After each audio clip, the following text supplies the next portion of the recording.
Pues hoy vamos a comenzar, como ya se había anunciado, a comenzar versículo a versículo un evangelio, el cuarto evangelio, el evangelio de Juan. Y es un evangelio que siempre hay quien le ha llamado el evangelio de la eternidad. Y siempre que cualquier creyente, hombre o mujer, cualquier hermano en la fe o hermana, que lea estas palabras, este evangelio, seguro que nos va a transportar a un nivel, a una elevación por encima de todo. Porque aquí se escriben cosas que me parece que es de lo más bello y hermoso que se ha escrito por la raza humana, por el ser humano. Así que vamos a compartir, o yo voy a intentar compartir con vosotros esta mañana del Evangelio de Juan, el capítulo 1, empezando en el verso 1 hasta el verso 5. Y esa porción de las Escrituras en ese Evangelio dice así: en el principio el Verbo era el Verbo, y el Verbo era con Dios, y el Verbo era Dios. Este era en el principio con Dios. Todas las cosas por Él fueron hechas, y sin Él nada de lo que ha sido hecho fue hecho. En Él estaba la vida, y la vida era la luz de los hombres. La luz en las tinieblas resplandece, y las tinieblas no prevalecieron contra ella. Si muchas veces leyese yo esta porción, muchas veces tengo que detenerme y volver a leer otra vez, porque parece que es una especie de lío de palabras, ¿no? Pero yo digo lo que a mí me ocurre cuando yo lo leo. Tengo que volver, leerlo muy despacio, para no equivocarme por los tiempos de los verbos y lo que se dice y lo que se va explicando. Son palabras muy profundas. Este Evangelio de Juan se escribió casi 60 o 70 años después del último Evangelio que tenemos en nuestras Biblias, del Evangelio de Lucas. Y la pregunta primera es: ¿por qué se escribe este Evangelio? ¿Por qué se escribe este Evangelio después de 60 o 70 años del último? ¿No estaba todo dicho? ¿No dicen los tres evangelios sinópticos que llamamos todo lo que hay que decir? ¿No ha quedado claro? ¿Por qué ahora, después de tanto tiempo, Juan toma su pluma y se pone a escribir otro evangelio, el cuarto evangelio? Estamos en el primer siglo del inicio del cristianismo y del principio de la Iglesia. ¿Y qué pasa? La Iglesia ha empezado a crecer en número, se va extendiendo. Ya sabemos lo que ocurrió cuando el martirio de Esteban, los creyentes tienen que salir de Jerusalén y tienen que ir por todas partes del mundo, hacia Europa, hacia Asia, hacia Turquía, hacia todas partes. Y allí donde van, ellos hablan, predican, anuncian el Evangelio de la salvación. Pero no en todos sitios es encajado igual. Empiezan a surgir una serie de gentes que opinan, que hablan, que intentan dar otra versión, intentan tergiversar el Evangelio auténtico, el Evangelio genuino. Y empiezan a surgir una serie de doctrinas y de herejías que de alguna manera están atacando la Iglesia. ¿Y qué pasa? Estas ideas, estos nuevos conceptos en cuanto a la palabra del Señor, en cuanto a Jesús, pues empiezan a hacer confundir a la gente. Siempre decimos que un concepto equivocado que uno tenga de algo le llevará a cometer grandes errores, si no tenemos las cosas muy, muy, muy claras. Así que el Espíritu Santo, que es el encargado, porque así lo determinó la de Trinidad, es el encargado de guiarnos a toda verdad y de hacer saber de Jesús, considera oportuno y necesario que en ese momento poner en claro ciertas verdades, clarificar, poner los puntos, como decimos nosotros, los puntos sobre las íes, y que todo quede muy claro. Y es por eso que guía a Juan, ya mayor, el discípulo que se llamaba el discípulo amado, guía a Juan para que coja su pluma y se ponga a escribir. Juan está preocupado también de lo que está ocurriendo. Pero lo que estuvo ocurriendo en aquel tiempo no es nada que ocurriera en aquel tiempo, está ocurriendo hoy. Por eso la vigencia de este Evangelio es extraordinaria y necesaria para todos nosotros de entenderlo y comprenderlo. Así que el Espíritu le dice a Juan, coge la pluma y escribe. Clarifica, pone en orden estas cosas. ¿Qué tiene que escribir Juan? ¿Sobre quién tiene que escribir? Y sobre todo, ¿desde qué perspectiva tiene que escribir? Ya se habían escrito, como he dicho antes, los 3 evangelios anteriores, ya estaban corriendo, ya se estaban leyendo en las iglesias, y el Evangelio de Juan se escribe con la misma misión que los demás, pero de una forma diferente. Los que leemos, vosotros que leéis las Escrituras, daréis cuenta que leemos Mateo, Marcos y Lucas, y tiene una estructura muy parecida, por eso se le llama sinópticos. Una estructura muy similar, más o menos empiezan igual, pero el Evangelio de Juan se escribe desde otra perspectiva.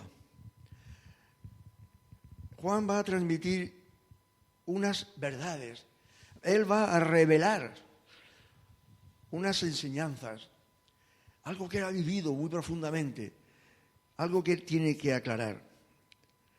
A través del Evangelio de Juan veremos que se habla mucho de señales.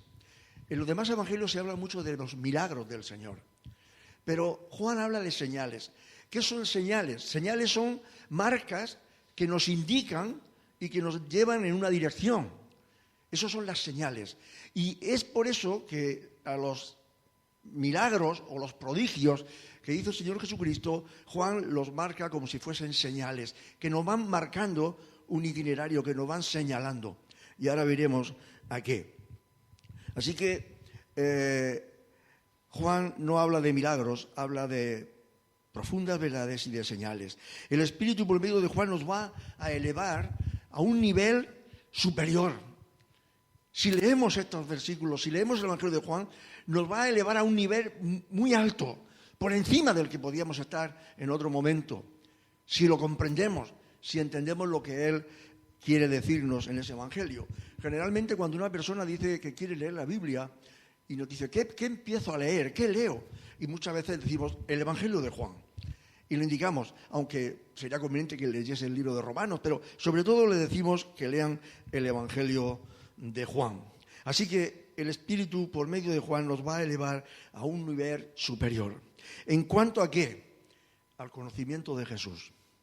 Esa es la pretensión de Juan. Aclarar en todas esas ideas erróneas que se estaban introduciendo en la Iglesia, después de casi un siglo, aclarar el conocimiento de Jesús y de su obra. Y lo va a hacer de una manera definitiva, concluyente, determinante, para que el Evangelio de Juan hoy tenga la misma actualidad que tuvo en el momento que se publicó, en el momento que empezó a correr entre las iglesias en aquel tiempo. De una manera definitiva, para aclarar, para que no haya dudas ningunas. De una manera efectiva, para que no vuelva a haber interrogantes. Era algo que se tenía que decir y se dijo para siempre. Y ahí tenemos la actualidad de este Evangelio. Se dijo con palabras muy sencillas. El Evangelio de Juan es muy sencillo, no es complicado de entender, a excepción de estos primeros versículos, pero que también tiene su explicación sencilla. Con palabras muy sencillas, pero expresando conceptos y verdades muy profundas, muy grandes, enfrentando y confrontando verdades contrarias. En el Evangelio de Juan encontramos el contraste entre la luz y las tinieblas. Juan habla de eso. Habla entre la vida y la vida y la verdad, entre la vida y la muerte. Va contrastando para que se vean bien la diferencia y marcarla muy bien. ¿Y todo con qué? ¿Con referencia a qué? ¿De quién está hablando Juan? Desde el primer versículo está hablando de Jesús. De tal manera que podemos decir que los versículos clave del Evangelio de Juan los encontramos en el capítulo 20, cuando dice allí en el verso 30, pero estas cosas se han escrito, ¿para qué? Para que creáis que Jesús es el Cristo, con toda claridad. Todo esto que yo estoy escribiendo y todo lo que se ha escrito anterior, se ha escrito con este propósito, con esta finalidad, para que creáis, y observad que pone creer, que Jesús es el Cristo, el Hijo de Dios, y para que creyendo, vuelvo otra vez a emplear este verbo, tengáis vida en su nombre. Ese es el proyecto, ese es el propósito que tiene Juan. Es el propósito del Espíritu con este Evangelio, que se escribe tanto tiempo después de los otros para clarificar y para poner las cosas en su lugar. La divinidad de Jesús, sin olvidar su humanidad. Nos habla de que Jesús se cansaba. Nos cuenta Juan, cuando estuvo allí en el pozo con la mujer samaritana, dice así, se sentó, estaba cansado. Nos habla que Jesús tenía sueño en algunos momentos, que Jesús lloró, se emocionaba. Además, Juan usa más la palabra Jesús, el nombre Jesús, que Cristo. Con todo, Juan consigue introducirnos en el lugar santísimo. Este evangelio nos introduce a unos niveles espirituales que no lo hacen los demás, por la profundidad que tiene. Juan, como testigo de Cristo, muy jovencito, empezó ya en la compañía con el Señor, nos da testimonio de lo que él había visto, de lo que él había oído, de lo que él había tocado. No nos está dando un testimonio de Jesús que le han contado, como ocurría, por ejemplo, con Pablo, ¿no? O con otros. Él hablaba de lo que había tocado, de lo que había palpado, de lo que había escuchado, de lo que había visto con sus propios ojos. Tocante al Verbo, tocante a Jesús. Con todo tipo de señales y prodigios que ponen de manifiesto que Jesús es quien decía ser y que había venido a hacer lo que hizo, para que quedase claro. De una forma genérica sabemos que los otros tres evangelios, por ejemplo Mateo, iba más bien dedicado a los judíos, el evangelio de Marcos más bien dedicado a los romanos y el evangelio de Lucas a los de cultura griega o helena, a los griegos. Genéricamente podemos decir, no es que sea exactamente así. Pero el evangelio de Juan, ¿para quién es idóneo? ¿A quién va dirigido el evangelio de Juan? Y vemos que el evangelio de Juan va dirigido a todos aquellos, a todos los hombres y mujeres que tienen una gran necesidad espiritual. Por eso es tan actual, es tan maravilloso el evangelio de Juan. Las personas que claman, que buscan, que anhelan tener una relación correcta con Dios, conocer a Jesús. Una necesidad que tanto en aquellos tiempos como hoy día y siempre solo la puede llenar Jesús. Jesús es todo en todos. Jesús es lo que tú necesitas. Jesús es lo que yo necesito. Jesús es lo que necesita la iglesia. Jesús es todo. Si no tienes a Jesús, no tienes nada. Si tienes a Jesús, lo tienes todo. Y no tiene nada que ver con las cosas materiales, con coches, casas, trabajo, dinero. No tiene nada que ver con eso. Son necesidades espirituales que se convierten en una realidad. Pero Jesús es lo que el mundo necesita. Por eso vino a este mundo y se ofreció y se hizo hombre. Jesús es todo. Bendito sea su nombre. Así que Juan, el evangelio de Juan, es idóneo para todas aquellas personas que buscan, que anhelan y que quieren conocer y quieren saber de Jesús. En este evangelio el Espíritu pretende producir fe, confianza en el ser humano, en cada una de las personas. Este evangelio lo que nos invita es a creer. Es a creer. Y observamos cuántas veces el evangelio de Juan ofrece la palabra o habla de la palabra creer.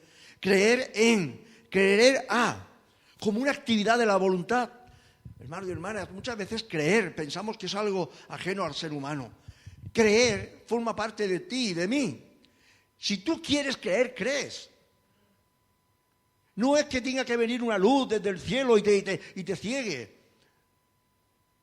Tú crees si quieres. ¿Tú crees que yo estoy leyendo aquí o que yo estoy considerando la palabra de Dios? ¿Lo creéis?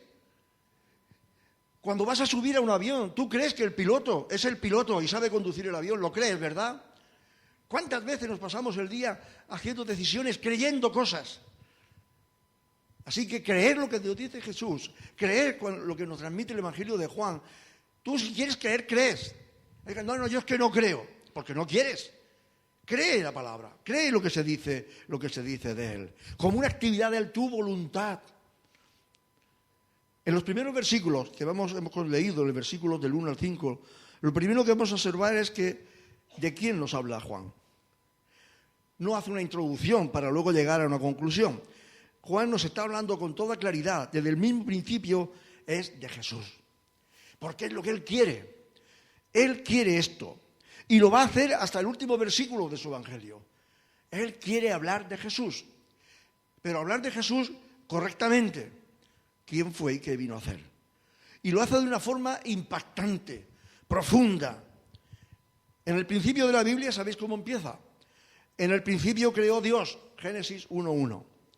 ¿Refiriéndose a qué? Al principio de la creación. Y Juan empieza su evangelio de una forma parecida, pero con otra versión, con otra inclinación. En el principio era el verbo. ¿Veis la similitud de los dos? ¿Qué quiere decir Juan? ¿Qué es lo que está expresando Juan? ¿Qué quiere aclarar Juan? Porque en el principio creó Dios, los judíos y todo el mundo lo entendían. Y ahora la similitud de las mismas palabras de Juan nos hacen detenernos y pensar. En el principio creó Dios los cielos y la tierra. Pero ahora Juan nos habla de que antes de ese principio había otro, para entendernos, el verbo, la palabra. Y esto, hermanos y hermanas, era en aquel tiempo y hoy sigue siendo una bomba. Esto es una bomba, porque pone a Jesús, ¿dónde lo pone? En el principio de la creación, como algunos grupos por ahí pseudo cristianos que dicen que Jesús es la primera criatura que Dios creó. No, nos pone mucho antes. Está llevando a Jesús a un lugar, a una posición de la eternidad, anterior incluso al primer versículo de las Escrituras, que habla del principio de la creación. Así que esto es una bomba.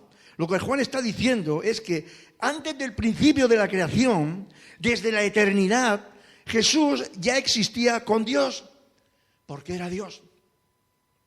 Está llevando a Jesús de una forma diferente a como hace Mateo, hace Lucas, que habla de la genealogía de Jesús humana, desde la perspectiva de José y desde la perspectiva de María, como descendiente de David. Pero alguien podía empezar, pues es el principio de Jesús. No. Juan quiere aclarar, no estamos hablando de eso. Jesús es anterior, mucho antes, como se ha cantado en esta alabanza hace un momento. Jesús ya existía junto a Dios Padre, junto a Dios Espíritu y Dios Jesús, la Trinidad. Esta verdad se desarrolla más adelante, porque lo que Juan va a hacer aquí en estos primeros 18 versículos de su primer capítulo de su Evangelio, lo que va a hacer es hacer una especie de prólogo, donde luego, a lo largo de todo el Evangelio, va a ir desarrollando las ideas y los conceptos que aquí está diciendo. Los va a ir ampliando para que lo podamos comprender. Así que esta idea se desarrolla más adelante cuando leemos en el capítulo 17 y versículo 5, dice, ahora pues, Padre, glorifícame tú al lado tuyo. ¿Y qué dice? Con aquella gloria que tuve contigo antes de que el mundo fuese. O sea que yo creo que ahora queda claro, ¿verdad? Si nos ha quedado un poco en duda lo que dice al principio en este prólogo, cuando llegamos al capítulo 17, con las mismas palabras, nuestro Señor Jesucristo, con sus propios labios, nos está diciendo, con aquella gloria que tuve anteriormente contigo, antes que el mundo fuese. El objetivo de estos versículos es afianzar la fe en Jesús. Volvemos otra vez, la fe en Jesús. Sin Jesús no tenemos nada. El Hijo de Dios, como verdadero Mesías, Redentor y Salvador del mundo, porque Juan quería que esto quedase claro. Ya en aquel tiempo había que aclarar estas cosas. Las primeras palabras de este Evangelio son consideradas como las más profundas jamás escritas por el ser humano. Porque mira que hay profundidad en estos primeros versículos para tener en cuenta y considerar.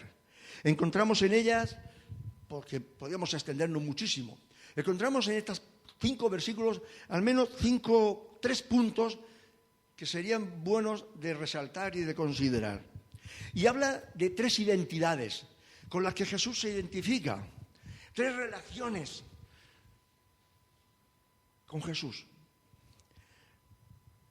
Encontramos en ellas estas 3 relaciones de Jesús. En primer lugar vemos la identidad con el Padre, con Dios, que Él es Dios mismo. En segundo lugar vemos la identidad de Jesús o su relación con la creación. Y en tercer lugar, su identidad con nosotros, contigo y conmigo, con la raza humana. Su relación con Dios. ¿Cuál era esa gloria que tuvo con Dios antes que el mundo fuese? Era una relación de amigos, de diferentes, Dios en un lugar, Jesús más abajo. ¿Qué tipo de relación era? Empezamos diciendo que el nombre del verbo, en el principio fue el verbo, la palabra, en griego, logos. Cristo mismo es la palabra pronunciada en el pensamiento de Dios. Jesús es la expresión visible del Dios invisible. Jesús es la expresión de lo que Dios pensaba, la Trinidad pensaba. A Él le vimos con nuestros ojos, le pudimos tocar. En 1 de Juan 1:2 dice, porque la vida fue manifestada y hemos visto y testificamos y os anunciamos la vida eterna, la cual estaba con el Padre y se nos manifestó. Lo pudimos ver. Le vemos la identidad, la relación, la cual estaba con el Padre y se nos manifestó. Dicen que el pensamiento que podemos tener en nuestra mente lo hacemos visible, lo expresamos con nuestras palabras. Así que Cristo es la palabra, el pensamiento de Dios expresado de una manera visible. Hay una lectura un poquito larga que también nos puede ayudar en el Antiguo Testamento, en el libro de Proverbios, verso 8, hasta del 22 al 30. Y lo voy a leer. Dice, Jehová me poseía en el principio, ya de antiguo, antes de sus obras. Eternamente tuve el principado desde el principio, antes de la tierra. Antes de los abismos fui engendrada, antes que fuesen las fuentes de las muchas aguas, antes que los montes fuesen formados, antes de los collados, ya había sido yo engendrada. No había aún hecho la tierra, ni los campos, ni el principio del polvo del mundo. Cuando formaba los cielos, allí estaba yo. Cuando trazaba el círculo sobre la faz del abismo, cuando afirmaba los cielos arriba, cuando afirmaba las fuentes del abismo, cuando ponía en el mar su estatuto para que las aguas no traspasasen su mandamiento, cuando establecía los fundamentos de la tierra. Con él estaba yo, ordenándolo todo, y era su delicia día en día, teniendo solaz delante de él en todo tiempo. Habéis visto que aquí se está refiriendo de forma femenina. Era yo engendrada, habla aquí, fui yo engendrada. Está hablando de la sabiduría. ¿Pero qué es Jesús? Más adelante nos lo aclaran, sino que la sabiduría de Dios, Dios mismo. Está hablando de Cristo como la sabiduría de Dios, sabiduría eterna, como Dios mismo. Antes de toda la creación. Allí estaba yo, Jesús, como la sabiduría de Dios, expresando, creando en todo momento. El verbo no solo está con Dios, más aún, dice Juan, era Dios. Y nosotros decimos, es Dios. No es que era, es que es Dios. Jesús es Dios. Este es el propósito del Evangelio de Juan. Esto es lo que Juan tiene que aclarar para todos los conceptos erróneos que se estaban propagando y que estaban de alguna manera minando la iglesia. ¿Cuánto cuesta entender, entonces, ahora hermanos y hermanas, amigos, cuánto cuesta entender que ese Jesús, que es Dios desde la eternidad y hasta la eternidad, desde antes de la creación del mundo, ese ser tan extraordinario, tan maravilloso, cual no hay ninguno ni habrá jamás sobre la faz de la tierra? ¿Cuánto cuesta entender que ese personaje, esa persona, ese Jesús, en forma de Dios, porque esto que era Dios mismo, se autoviniera a este mundo y se autoanonadara, se rebajara a sí mismo, tomando forma de siervo y muriese en una cruz para redimir al hombre, al mundo perdido? ¿Cuánto cuesta entender? ¿Qué necesidad tenía Jesús, la segunda persona de la Trinidad, de venir aquí a buscarte a ti y a buscarme a mí? ¿Para qué nos necesita? ¿Para qué me necesita a mí? Estábamos hablando hace un momento de lo maravilloso plan de Dios. Él ha querido que tú formes parte de su plan, de su propósito y de su proyecto, pero siempre en Jesús.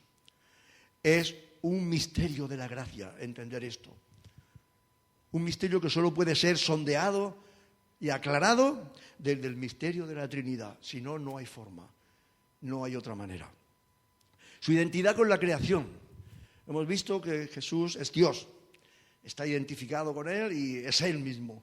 Y ahora habla de la identidad, de la relación que Él ha tenido o tiene con la creación. Y dice el verso 3, todas las cosas por Él fueron hechas y sin Él nada de lo que ha sido hecho fue hecho. Su identificación, su identidad con la creación. Y el apóstol Pablo también enseña esta misma enseñanza, esta misma verdad, cuando escribe a los Colosenses en el capítulo 1 y verso 16, dice, porque en Él fueron creadas todas las cosas, las que hay en los cielos, las que hay en la tierra, visibles e invisibles, sean tronos, sean dominios, sean principados, sean potestades, todo fue creado por medio de Él y para Él. Más claro ya, imposible. Imposible. Juan lo aclara y Pablo también insiste en esto. Le plugo a Dios, fue el beneplácito del Padre que toda la creación fuese en Cristo Jesús. ¿Qué puede haber en nuestras vidas que no sea en Cristo Jesús? Y por medio de Él todo el universo. Nos lo aclara también Hebreos. Y más aún, no solo por medio de Él se llevase a cabo la obra de la redención, todavía aún más, la redención de este mundo perdido en pecado. Y por Él se ha hecho la paz por la sangre de su cruz. Él es todo. Es el primogénito de toda la creación. Es el anterior. Es el alfa y el omega, el principio y el fin. Él es el que cierra y nadie abre. Él es el que abre y nadie cierra. Tiene todo el poder, tiene toda la autoridad de Dios mismo en la Santa Trinidad. Sin Jesús, nada de lo creado hubiese sido creado. De la misma manera que nosotros sin Jesús nada podemos hacer. Y Juan vuelve más adelante a decirlo, porque separados de mí nada podéis hacer. Nada podéis hacer. El libro de Apocalipsis, en su capítulo 4 y verso 11 dice, Señor, digno eres de recibir la gloria y la honra y el poder, porque tú creaste todas las cosas y por tu voluntad existen y fueron creadas. ¿No nos emociona que este ser tan maravilloso, único, esté en nuestros corazones por medio de su Espíritu, esté en nuestras vidas, sea mi Señor, sea tu Señor, con el cual vas a estar toda la eternidad, para siempre? Y esto es posible solo por su muerte en la cruz del Calvario, porque Él vino a buscarte y a salvarte. No a buscarte y decir, ya te he encontrado. No, a buscarte y a salvarte. Y ahora, en tercer lugar, hemos dicho que nos habla también, estos primeros 5 versículos, nos habla de su identidad o su relación con el hombre. Él ha querido relacionarse con nosotros. Él ha querido tener forma humana. Él ha querido conformarse a un cuerpo humano. Hacerse pequeño en un cuerpo humano, pero conservando toda la grandeza de Dios. Dice que en Él estaba la vida y la vida era la luz de los hombres. Sí, todas las cosas hemos visto que fueron creadas por Jesús. Todo el universo. Y dice que la luz también. Cuando dice allí en Génesis, hágase la luz, hágase el sol y las estrellas y la luna. Así que la luz del mundo, la luz material, del sol y todo, fue creada por Jesús. Pero, ¿por qué dice aquí que Él es la luz? La vida era la luz de los hombres. No se está refiriendo a la luz del sol, a la luz material que pueden dar el sol.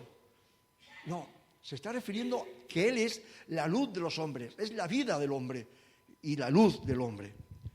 Esto pone de manifiesto que el hombre ocupa un lugar en la creación elevado, por encima de toda la creación. Él es la luz de los hombres. Lo que Él ha revelado, lo que Él ha hecho al hacernos semejantes a Él, nos pone a nosotros en una situación elevada de la creación. No para hacer lo que nos venga en gana, pero para Él somos algo especial. Somos la niña de sus ojos. Así que nos pone en un nivel superior a toda la creación. El ser humano, tú y yo, todo ser humano, es una personalidad que necesitamos ineludiblemente una personalidad divina en nosotros para afrontar todas nuestras necesidades. El ser humano no va a tener paz, no va a tener sosiego, no va a tener tranquilidad, no va a vivir como Dios quiere que vivas hasta que no sea Dios el que está en tu vida. Jesús en tu vida, dice, cuando esta tu vida se manifieste en la persona de Jesús. Así que para cualquier necesidad que tú y yo podamos tener, física, espiritual, material, cualquier necesidad, lo que necesitas es a Jesús. A Jesús. El Padre, al darnos a su Hijo, nos da vida eterna. Nos dice en 1 de Juan 5:11. Esta luz resplandece en nuestros corazones. ¿Para qué? Para darnos conocimiento de Dios. Sin esa luz no vamos a llegar a conocer a Dios. Solo es a través de Jesús. Por eso dice que Él es tu luz. En 2 de Corintios 4:6 habla de esta luz en nuestro corazón para que podamos conocer a Dios. Pero ¿qué pasa? Llegamos al capítulo 3 del Evangelio de Juan, donde allí está ese versículo tan famoso, Juan 3:16, que todos sabemos de memoria. Pero más adelante de ese versículo dice, pero los hombres pueden condenarse. ¿Por qué? Porque aman más las tinieblas que la luz, que es Jesús. Así que la única manera de salvarse, la única manera de tener ese conocimiento, la única manera de relacionarse y de tener relación y que Dios tenga relación con nosotros es a través y por medio de Jesús. Porque no hay otro mediador entre Dios y los hombres más que Jesús. Él es nuestra vida, Él es nuestro consuelo, Él es nuestro refugio, es nuestro redentor, es nuestro salvador, es todo. Él es nuestra luz que nos hace entender y comprender. Pues más adelante, poco a poco, el Evangelio de Juan irá aclarando todos estos conceptos y todas estas ideas, ¿verdad? Pero lo importante es, ¿qué es lo que pretendía Juan? Enseñarnos de Jesús. Poner en la medida justa y en el lugar exacto quién es Jesús. Dios y hombre perfectamente. Dios perfecto, Dios entero, Dios total y hombre también total. Que el Señor nos bendiga.